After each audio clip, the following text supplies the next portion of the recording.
ఖర్జూర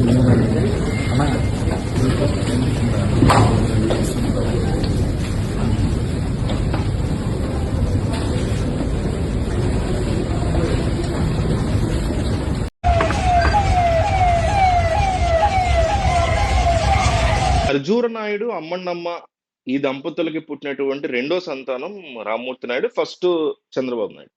సో ఈ చంద్రబాబు నాయుడు తమ్ముడుగా ఆయన మొదటి నుంచి కూడా చాలా మంచి బంధం ఉండేది వీళ్ళిద్దరికి.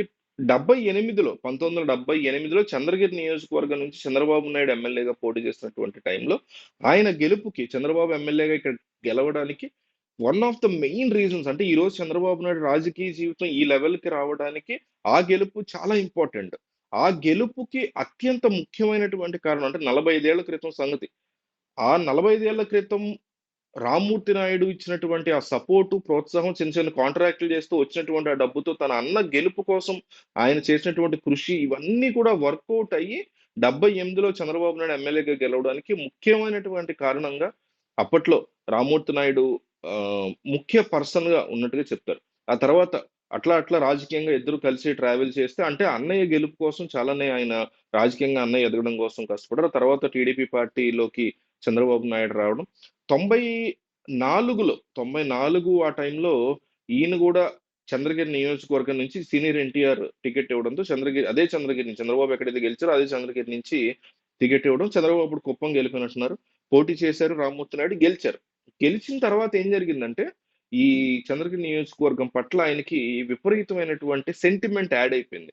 అయితే 94లో గెలిచారు ఎమ్మెల్యేగా. 99లో ఓడిపోయారు. కేవలం 2000 ఓట్ల తేడాతో ఓడిపోయారు. ఈ వ్యక్తి చాలా సెన్సిటివ్ మెంటాలిటీ ఉన్నటువంటి వ్యక్తి అన్నమాట.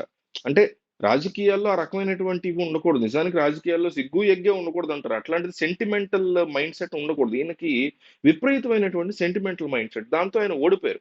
ఓడిపోయి ఒక రకమైనటువంటి డిప్రెషన్‌లోకి అది వెళ్ళిపోవడంతో చంద్రబాబు గాని, ఈయన రామ్మూర్తి నాయుడు వైఫ్ గాని వీళ్ళందరూ కూడా కంగారు పడి, అమ్మో! ఇదేంటి ఈయన ఇట్లా అయిపోతున్నాడు అనేసరికి ఆయన రాజకీయాల నుంచి కూడా నెమ్మది నెమ్మదిగా దూరం అయిపోయారు. మామూలుగా ఆయనకి వ్యవసాయం అంటే ఇష్టం. వ్యవసాయం అది చేసుకుంటారు.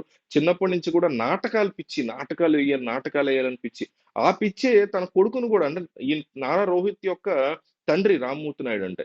సో, నారా రోహిత్ హీరో అవ్వటానికి ఈయన విపరీతంగా ఎంకరేజ్ చేయడానికి కూడా మెయిన్ రీజన్ ఇదే. నారా రోహిత్ కాకుండా నారా గిరీష్ అని ఇంకో కొడుకున్నారు. ఇద్దరు కొడుకులు ఈయనకి. ఒక కొడుకు నారా రోహిత్ మనకు తెలుసు. నారా గిరీష్ కూడా ఈ ఫ్యామిలీలో వాళ్ళకి తెలుసు. బయట ప్రపంచానికి తెలీదు. నారా రోహిత్ హీరో కాబట్టి తెలుసు. సో, చిన్నప్పటి నుంచి నాటకాలు వేయాలి, నాటకాలలో ఉండాలి అనేటువంటి ఆ ఇష్టం ఉండేది. అది పెద్దయ్యేసరికి కుదరకపోవడం వల్ల నారా రోహిత్‌ని ఆయన హీరోగా చేయడం అనేది జరిగింది. ఒక పాయింట్‌లో మాత్రం నారా చంద్రబాబు నాయుడుకి, ఈయనకి రకరకాల ఇబ్బందులొచ్చాయి. టికెట్ విషయంలో అంటే మళ్ళీ పోటీ చేయాలనుకున్నారు ఆయన. నెక్స్ట్ ఎలక్షన్ టైమ్‌కొచ్చారు. కానీ మళ్ళీ ఆయన ఓడిపోతే ఏం జరుగుతుందనేటువంటి ఒక కంగారులో కావచ్చు లేదా పార్టీ పరంగా ఇష్యూస్ ఏమొచ్చినాయో మనకు తెలీదు గానీ, అంటారు చాలామంది. అంటే ఈ టైంలో మనం ప్రస్తావించడం తప్పు గానీ, ఆయన వల్ల ఈయన చాలా సఫర్ అయ్యారు చంద్రబాబు వల్ల అనేవాళ్ళు గూడా ఉన్నారు. మనం సెపరేట్‌గా ఒక వీడియో చేద్దాం తర్వాత. ఇది కరెక్ట్ సందర్భం గాదు. ఆయన చనిపోయారు 4 గంటలు గూడా అవ్వట్ల.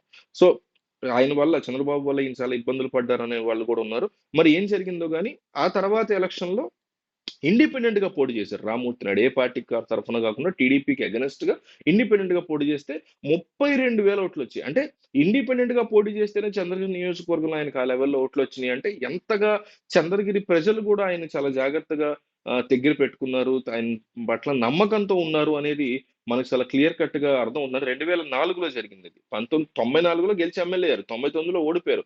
అంటే 5 ఏళ్ళకి జరుగుతాయి గదా! 2004కొచ్చేసరికి టికెట్ ఇవ్వలేదు. అధిష్టానంతో గొడవలు, అన్నయ్యతో గొడవలు ఇవన్నీ జరుగుతుండగా ఇండిపెండెంట్‌గా పోటీ చేసి 32,000 వరకు కూడా ఇక్కడ ఆయన ఓట్లని గెలుచుకోగలిగారు. సో, ఆ తర్వాత కొంతకాలానికి చెప్తున్నా గదా! విభేదాలైతే డెఫినెట్‌లీ ఉన్నాయి. అందువల్ల ఆయన రాజకీయాలకి పూర్తిగా దూరం అయిపోయినటువంటి పరిస్థితి. రాజకీయాల నుంచి ఆయన పక్కకి వెళ్ళిపోయారు. దాదాపు ప్రజా జీవితం నుంచి కూడా తప్పుకొని సొంత జీవితాన్నే ఆయన గడపడం మొదలుపెట్టారు అక్కడి నుంచి. సో, ఇష్యూస్ ఏవో జరిగాయి ఫ్యామిలీలో మొత్తానికి. అయితే ఇప్పుడు నారా రోహిత్ యొక్క ఎంగేజ్‌మెంట్ జరిగింది రీసెంట్‌గా చూసారు. కానీ పెళ్లిని చూడకుండానే ఆయన చనిపోయారనేది మాత్రం చాలా బాధాకరమైనటువంటి విషయం. 72 ఏళ్ల వయసు ఆయనకి. కార్డియాక్ అరెస్ట్ ఆయన చనిపోయారు. ఏజీ హాస్పిటల్‌లో ఆయన చనిపోవడంతో మహారాష్ట్ర నుంచి తన ప్రోగ్రామ్స్ అన్ని క్యాన్సెల్ చేసుకొని క్యాల్షియం క్యాంపెయిన్‌కెళ్ళిన చంద్రబాబు వెంటనే వచ్చారు.